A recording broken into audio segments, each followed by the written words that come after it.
Hey everyone, this is Tim from YourSixGaming. Today in this video I'm going to show you how to install your deleted apps on your Android phone. So if you go to the Google Play Store, everything gets saved to your account.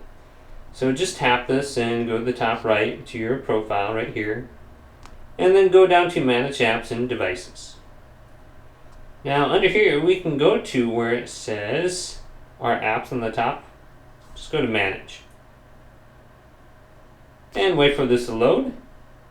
And then we can go on over to this device so we can see not installed as an option.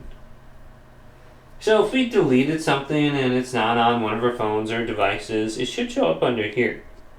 So you can see some older apps recently updated. I'm just going to switch to that. Like TrueColor ID, I installed this and deleted it.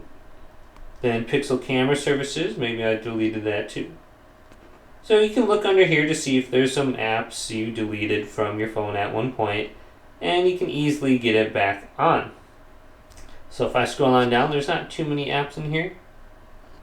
And then we have games over here. It looks like I need to remove the filters.